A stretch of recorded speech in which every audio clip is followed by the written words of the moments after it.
भाई गूगल हर चीज जानता है तो वो कहाँ से सीखता है। चलो इसको आसान भाषा में समझा। तो देखो, जब हम गूगल सर्च करते हैं तो गूगल हमें क्या करता है, लिस्ट ऑफ वेबसाइट देता है। यानी गूगल वास्तव में एक वेबसाइट है, उसके अपन उसके ऊपर यानी इसके जो सर्च बॉक्स में तो कुछ टाइप करते हैं, सर्च करते हैं, क्लिक करते हैं, तो वो हमें एक वेबसाइट की लिस्ट देता है जो हमने सर्च किया है उसके अकॉर्डिंग। तो अब गूगल के पास ये वेबसाइट की लिस्ट कहाँ से आती है? क्या हम उनसे प्रोवाइड करवाते हैं? नहीं, हम तो नहीं करवाते। फिर कैसे करता है? तो गूगल के पास क्या होता है, ऐसे प्रोग्राम होते हैं या ऐसे सॉफ्टवेयर होते हैं जो जो पब्लिक कंटेंट अवेलेबल होता है, जैसे ब्लॉग्स हो गए, सोशल मीडिया हो गए, यूट्यूब चैनल्स हो गए। तो ऐसे जितने भी पब्लिक कंटेंट है उसको वो स्कैन करते रहते हैं। स्कैन करने का मतलब है वो उनको प्रोग्राम जो सॉफ्टवेयर होते हैं उन वेबसाइट को खोल खोल के देखते हैं, और उनके अंदर जो लिखा हुआ होता है, जैसे किसी इन्फॉर्मेशन कोई लिखी हुई है तो उसको अपने डेटाबेस में सेव कर लेता है कि ये इन्फॉर्मेशन मैंने इस वेबसाइट से ली है और ये यहाँ स्टोर है। ऐसे ही वो पूरे इंटरनेट पे स्कैन करता रहता है जितना भी पब्लिक कंटेंट है उसको, और अपने डेटाबेस में स्टोर करता रहता है। यानी ऐसे मान लो अपना रजिस्टर मेंटेन करके रखता है। अब जैसे हमने एक नई वेबसाइट बनाई और हमने उसको लाइव कर दिया, यानी वो अब इंटरनेट पे हम खोल पा रहे हैं। तो अब गूगल को कैसे पता चलेगा कि हमने एक नई वेबसाइट बनाएंगे?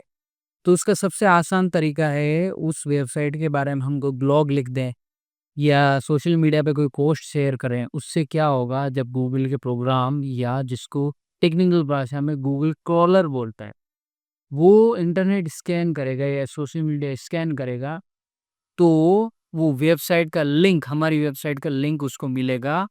तो उस वेबसाइट के लिंक से वो हमारी वेबसाइट खोल के देखेगा, जो सॉफ्टवेयर है खोल के देखेगा, और जो वेबसाइट के अंदर क्या-क्या है, कौन-कौन से पेज हैं, ये वेबसाइट किस बारे में है, उस सारी इन्फॉर्मेशन को अपने डेटाबेस में स्टोर कर लेगा। उसको बोलते हैं इंडेक्सिंग। अब जब हम कुछ सर्च करते हैं तो गूगल देखता है, क्या मेरे पास ऐसी कोई वेबसाइट है पहले से जिसके बारे में मुझे पता हो और ये जो यूज़र मुझे पूछ रहा है उसके बारे में ये जानकारी है, तो वो लिंक हमें देता है। तो गूगल वास्तव में अपने पास नॉलेज खुद से नहीं लेके आता, वो बेसिकली इंटरनेट को स्कैन करता है और वो डेटाबेस में नॉलेज स्टोर करता रहता है। तो ये कैसे होता है कि जब हम सर्च करते हैं, जैसे आपने लिखा फेसबुक गूगल पे, और फेसबुक वेबसाइट का लिंक ही सबसे पहले आता है, ना कि किसी और वेबसाइट का जिसमें फेसबुक लिखा हुआ हो, है ना? तो ये कैसे होता है? जैसे हम कोई चीज़ बार-बार सर्च करते हैं या जितने भी लोग हैं इस चीज़ को सर्च करते हैं, जैसे बहुत सारे लोग, और जब हम लिंक पे क्लिक करते हैं तो गूगल उस लिंक पे जब हमने क्लिक किया उस इन्फॉर्मेशन को सेव कर लेता है। ये देखो, मैंने फर्स्ट टाइम में यूज़र ने फेसबुक सर्च किया था, 10 लिंक दिखाए थे, फर्स्ट वाले पे क्लिक किया है। इसका मतलब फेसबुक टर्म जो अपन ने सर्च किए उसका सबसे रेलेवेंट रिजल्ट ये फर्स्ट वाला ही facebook.com ही है, तो वही रिजल्ट हमें बार-बार दिखाएगा। तो इस तरीके से गूगल काम करता है। तो अब ये गूगल जो डेटा स्टोर रखता है वेबसाइट है पर भी कहाँ रखता है? इसके लिए गूगल के बड़े-बड़े सर्वर्स जिनको सर्वर फार्म बोला जाता है।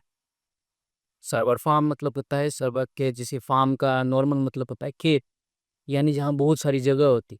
तो गूगल के खुद के सर्वर फार्म्स होते हैं, जहाँ पे बहुत सारे सर्वर यानी हार्ड ड्राइव रखी होती है, आप आम भाषा में बोलें, जो इंटरनेट से कनेक्ट रहती है।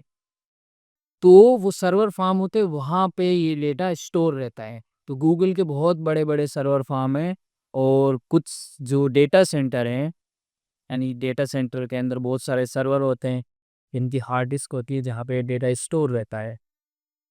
कुछ डेटा सेंटर समुद्र के अंदर भी है, क्योंकि इतना बड़ा डेटा सेंटर, और वहाँ पे जब कंप्यूटर काम करेगा, जब हार्ड डिस्क एक्सेस होगी या डेटा रिट्रीव करेंगे, तो उसका टेम्परेचर बढ़ जाएगा बहुत चीज़ें, क्योंकि जैसे हम देखते हैं किसी गर्म हो जाता है वैसे वो भी हार्डवेयर गर्म हो जाता है। उसको ठंडा रखने के लिए गूगल ने बहुत बड़े-बड़े सेट डेटा सेंटर समुद्र के अंदर इंस्टॉल किए हैं, जहाँ से क्या होता है कि समुद्र का पानी बाहर की जो सतह होती है कंटेनर की, से टच रहता है, इससे क्या है टेम्परेचर कंट्रोल में आसानी रहती है।